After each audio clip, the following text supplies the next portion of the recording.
So aloha, my name is Virginia Beck. I work with the Public Access Room, or PAR, and we decided to host this workshop to address some things that have been coming up in our office and to talk about, keeping up with things at the legislature. As you may know, things are happening pretty quickly. Lots of hearings, lots and lots of hearings. Okay, so keeping up with the Hawaii State Legislature, easier said than done sometimes. Um, just a reminder that the public access room is always here for you. We don't get involved in any of the policy discussions. I know people are talking about what laws should make sense and what should stay and what should go, but we are just focused on the process. So we answer lots of questions about whether the bill is alive or dead or what happens next, when does it need to happen, that kind of thing. So please don't hesitate to get in touch with us.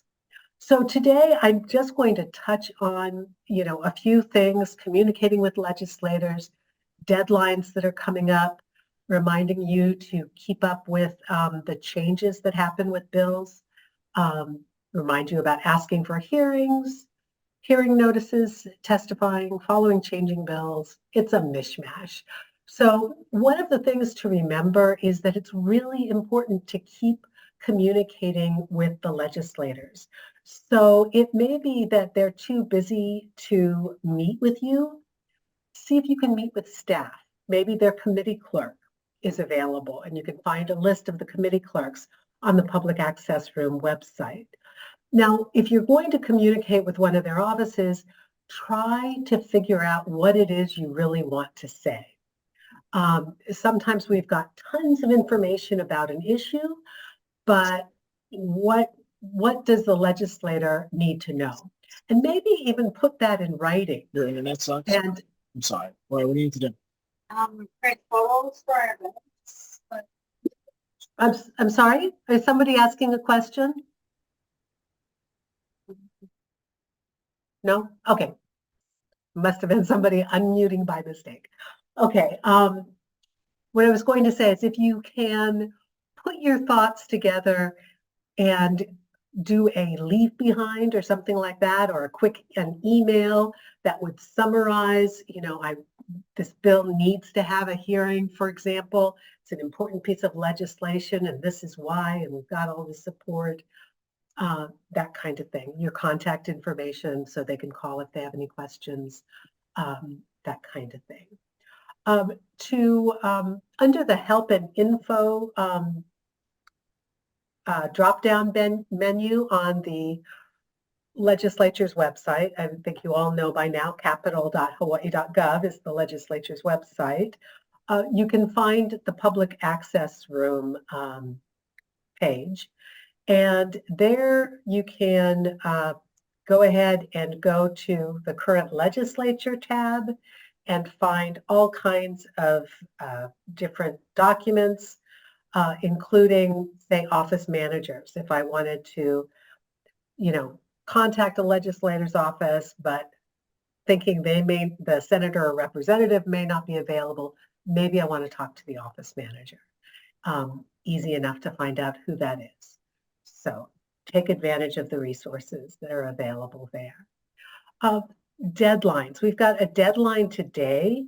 And the reason they have the deadlines is to kill bills off so that they can winnow down the legislation that they're considering to pass out of the legislature. So things happen really quickly. All these little colors of the rainbow that are during session, each of those little wedges is a different, first one is the triple referral and then first lateral and first decking, all that kind of thing.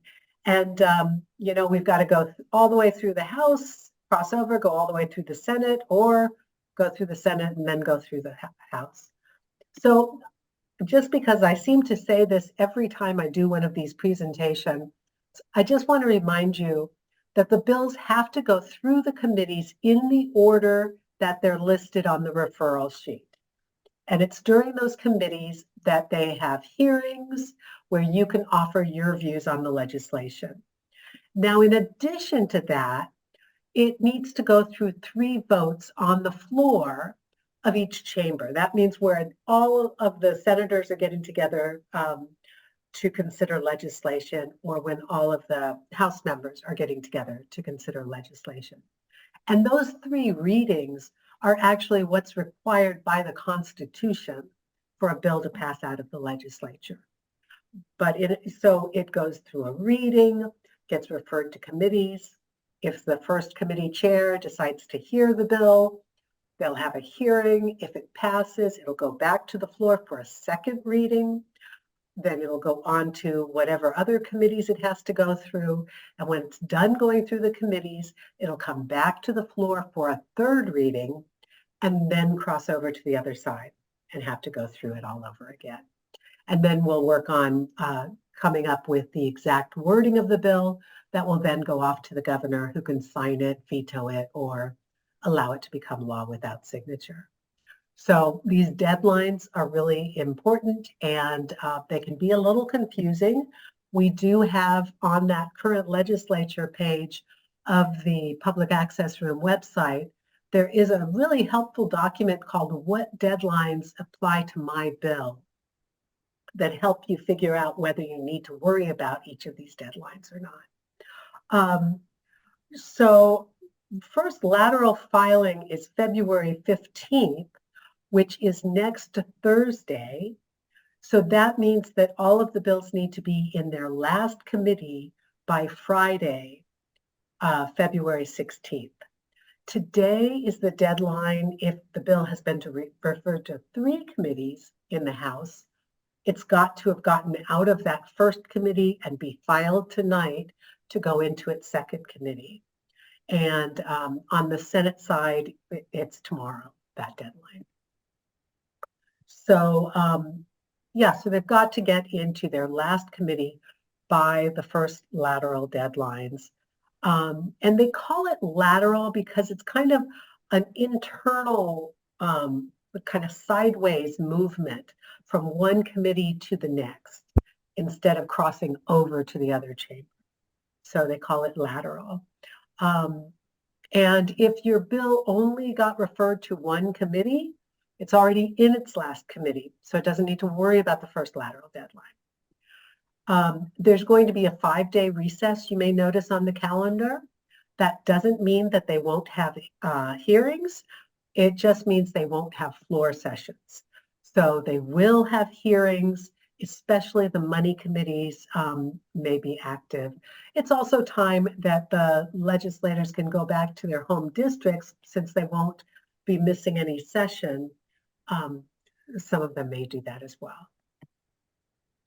And then if your bill only got referred to one committee, probably the day before the first decking deadline, well, definitely if it's a Senate bill, it's got to be filed by February 29th. Probably they're going to say the same thing about a House bill. So even though it's not put on the calendar, it's likely to happen. And the reason they have this filing the single referral bills a day before decking is so that on decking day, they can actually hold a second reading on the bill and then go ahead and schedule it for third reading next week. Okay.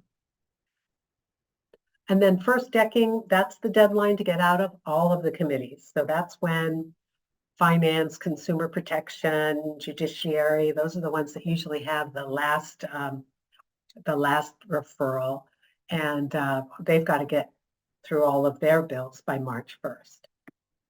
And the Constitution does say that the legislators won't be asked to vote on a new draft of a bill for the third time unless they've had 48 hours notice to actually read the bill.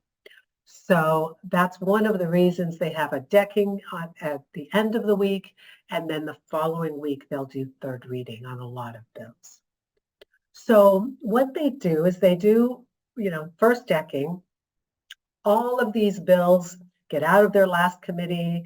We've got more committee reports and, new bill drafts and all that kind of stuff. So over the weekend and on Monday, everybody's looking at this quite often new pieces of legislation. What are the pieces of legislation that may survive? Monday, they actually have caucus days so that the legislators of a particular, like the Democratic Party legislators in the House will meet together and consider all the bills that are up for third reading the following day. And the Senate will do the same, and the Republicans will meet separately and do the same. And then on Tuesday, March 5th, they'll probably start session in the morning rather than midday. And they'll have a lot of bills on the agenda or the order of the day.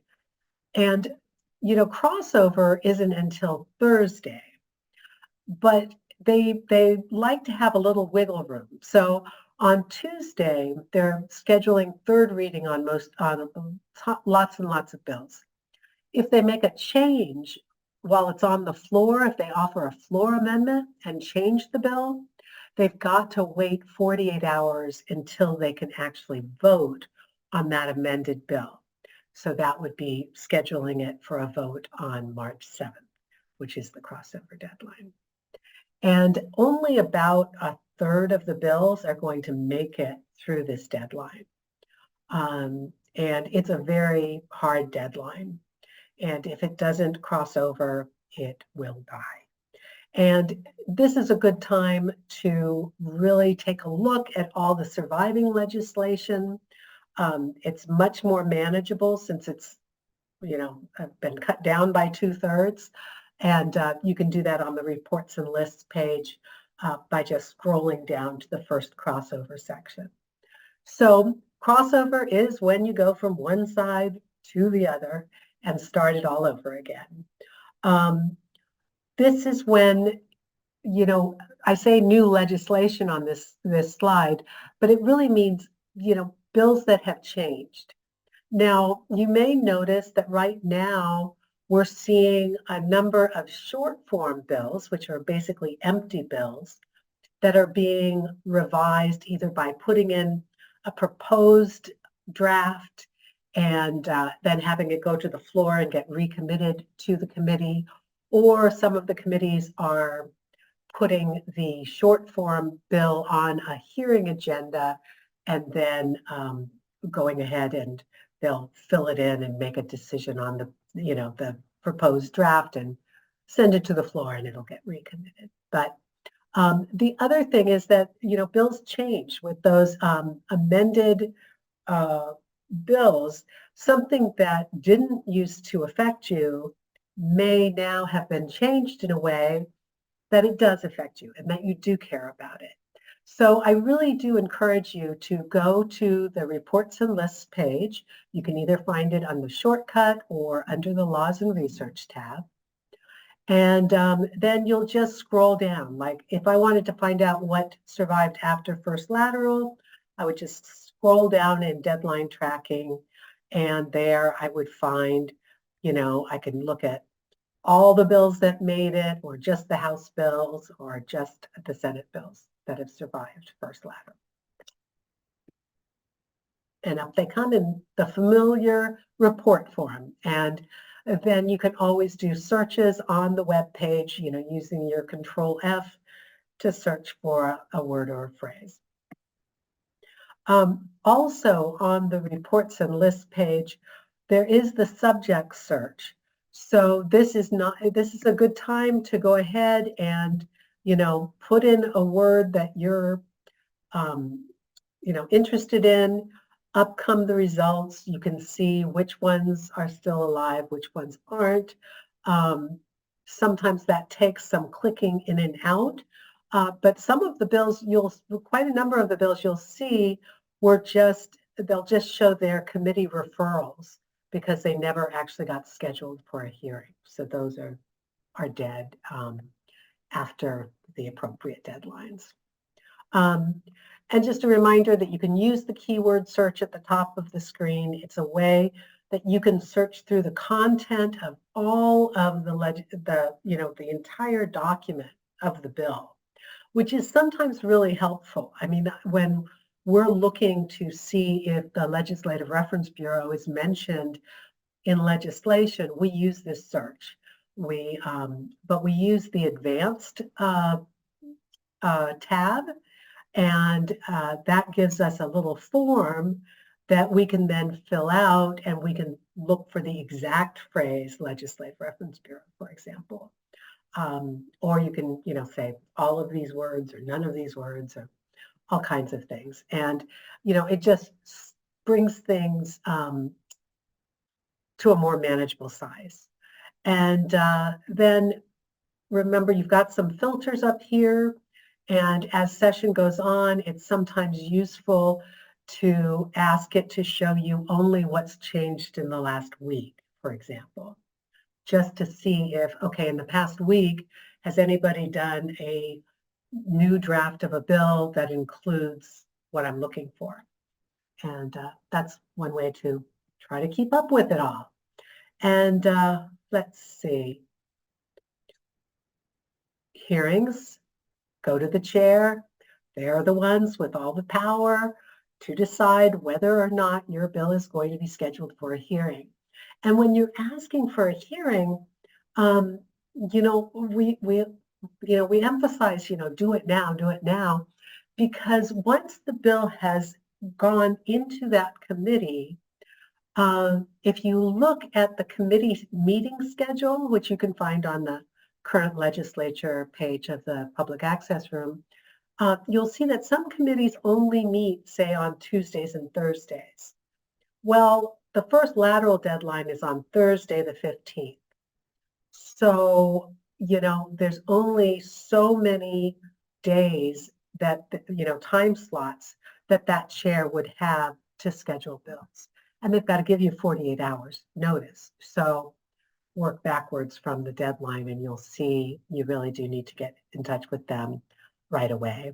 If you're having a problem getting the chair to hear a bill that you're interested in, go to the other members of the committee, see if they can help to persuade the chair. Maybe go to your own legislator, see if they can help persuade the chair. But ultimately, it's really up to the chair as to whether or not that bill's going to be heard. You could also get other people to try to reach the chair and see if, and it's helpful if you can figure out why the chair does not want to hear the bill. Are they just categorically against it, or is there something that troubles them? Sometimes you can figure that out and sometimes you can't. You can always go under the legislature tab to committees and, find out who's chair and their contact information and all that good stuff. So let's see, this one, I think this is a good idea, but I realize that some people get overwhelmed with hearing notices. And so you may or may not want to do this. But, sometimes it's interesting to just see what the committees are considering. They may not be considering the bill that you had initially come to the legislature to advocate for, but maybe they're, doing something else that would interest you and you have an opinion on and you think they're heading in the right direction or the wrong direction. So when you log into the website, you would then select hearing notification and just on the right-hand side, sign up by committee. And that way you'll be able to catch it. If I'm interested in, say, something to do with water land. Okay, so initially I signed up for all the water land hearings. That was great. I got to see what they were considering and offer my testimony on appropriate bills. Now, when the bills go to the next committee, there may be a committee that, Ag and Food Systems could have considered something that's now in the Judiciary Committee that I actually do have an opinion on. and I can offer my testimony. So just something to consider. Otherwise, just, keep on doing it by the measures and that will suit you fine. Of course, if the bill does get scheduled for a hearing, you know what to do. You don't have to have a new creative writing project. Feel free to use the testimony you used at the first committee. You want to make sure that you're addressing the right committee, of course. And if the bill has changed, you want to make sure that you've changed your testimony appropriately. And, the instructions, as always, will be at the bottom of the hearing notice. I think most of the people here know that, you've now probably seen what the testimony looks like. So make it really clear. It really helps if you can make it clear what your position is. Am I for it or against it? And where am I coming from? You want the legislators to be able to grasp that really easily. And, try to keep it short. And stories are wonderful. Stories are a great way to teach and to reach the legislators with the real impact of the legislation. And you don't have to be an expert. I know that some of the people who come up and testify know tons and tons and tons, but you could not know a whole lot about a certain situation, but feel very strongly from a moral point of view what needs to be done. So don't hesitate, add your voice. And we won't go into this really, but I just want to, mention when you submit your testimony to use the web form. That's the only way that they accept written testimony. It is going to be public, so you want to make sure that you don't include any private information you don't want posted on the website.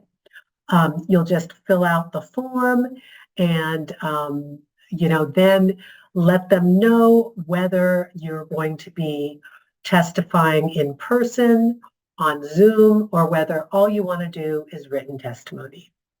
And one of the things that happens, you notice under how will you be testifying, it has in green Zoom option disables 24 hours before the hearing. That is true if it's a Senate hearing. You will see that, and it really does. You can try and try and try, and it will not let you click that Zoom box. Okay, I'm late with my testimony. So sorry, but I still really want to testify over Zoom. Call the committee clerk. They will help you out, hopefully, by figuring out a way to get you that Zoom connection. So don't be shy. If you need help finding out who the committee clerk is, call the public access room, look at the public access room website, the current legislature page, and get that straightened out.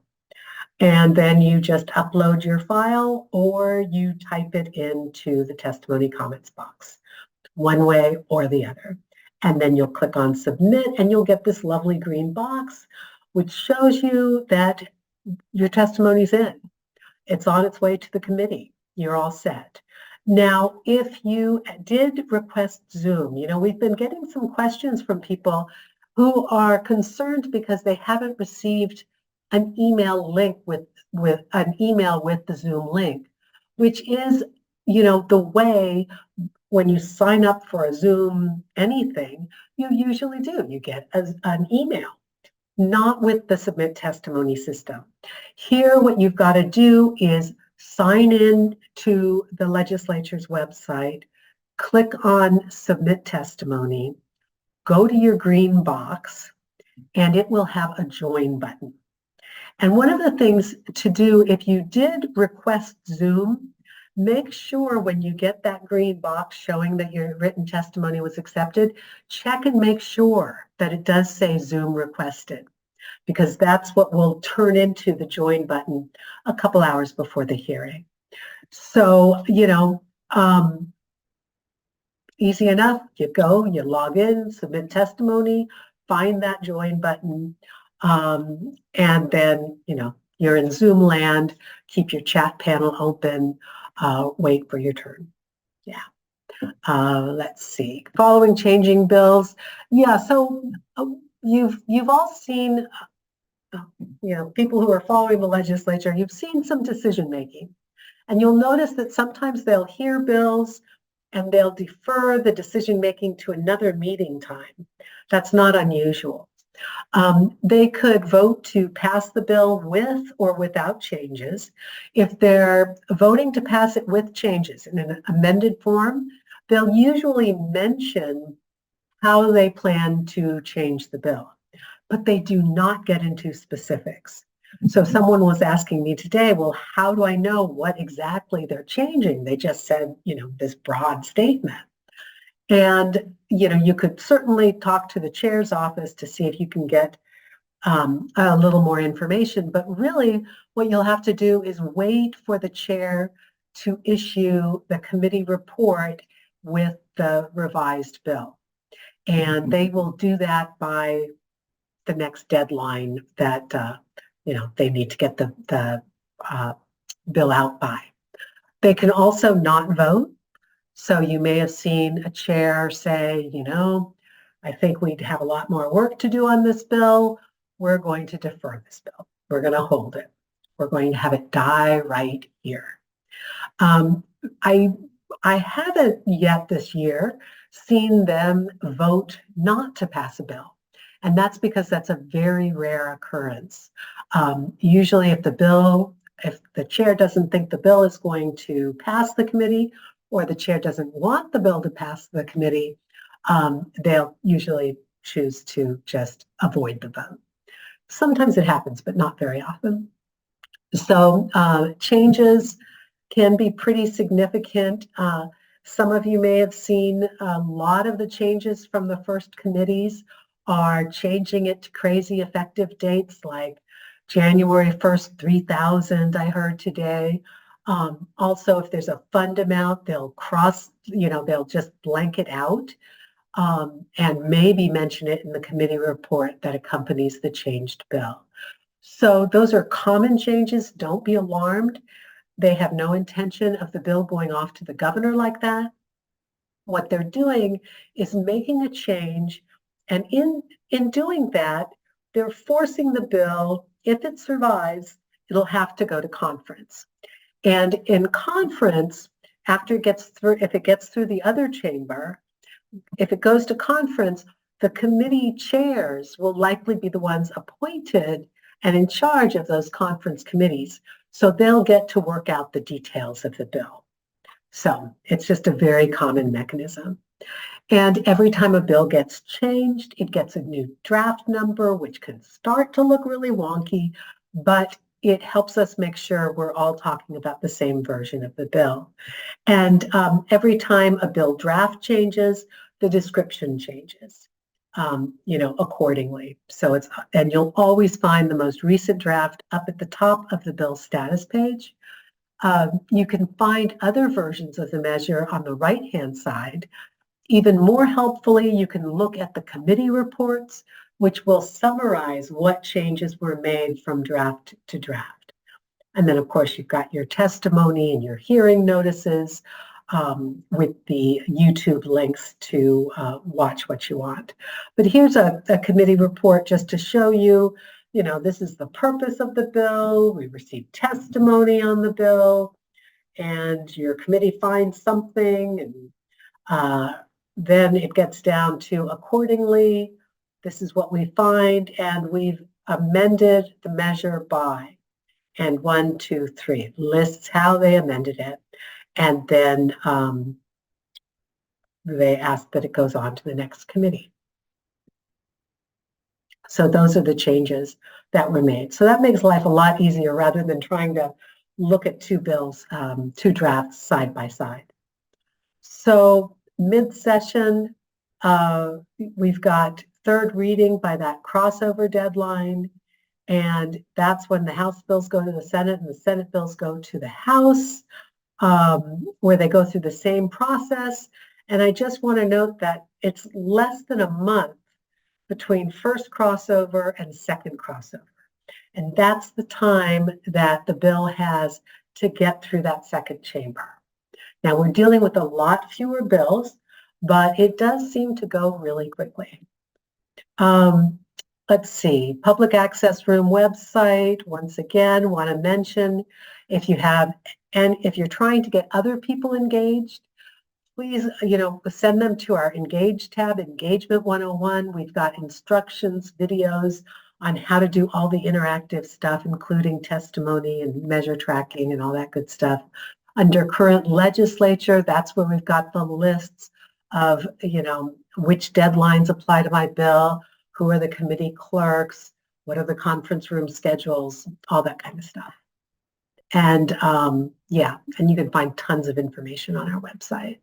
And then we've also got a YouTube page and with videos and things like that. Basically, if you, oh, I've got an old picture up here. Sorry, that has 2023 session staff up there. Now we've got Courtney and Andy.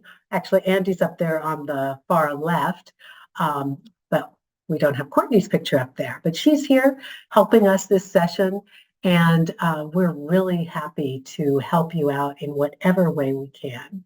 And let's see, was there anything else I really wanted to touch on? Yeah, I guess the thing I really want to emphasize is if you find yourself frustrated at any stage of the game, please call the public access room. We may be able to help. If you want to, some people were trying to contact all of the senators and all the representatives. Well, there is an address, and it's posted on the website to reach all of the senators. And it's sens@capitol.hawaii.gov. But there's not one for the House. The rep's address no longer works. So for that, you have to put in everybody's email address. And rather than having to do that cut and paste job, you could call the public access room. We've got it handy, and we'll be happy to go ahead and forward it to you by email or whatever. Now, also I want to mention measure tracking, and just take a couple minutes to, if you haven't already, set up a measure tracking list. I encourage you to sign into the website, click on measure tracking. All you have to do is name a list and create it, and then click on show list, and it says it's empty, so you just put in a bill. You can put in, and it adds it to your list. You can also put more than one bill in at a time. You can put little commas between them and add all the bills at one time.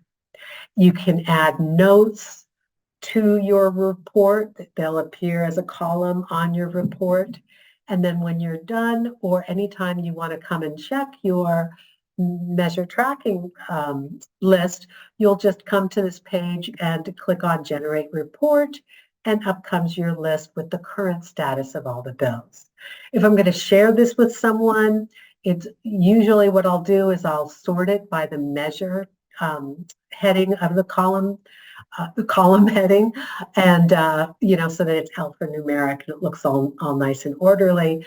But when I'm checking my measure tracking list, what I do is I go to the current status header and I double click on that so that it'll bring whatever has had the most recent activity will come to the top of the page. Okay, so if I've signed up for hearing notices, I'm going to get hearing notices in my email.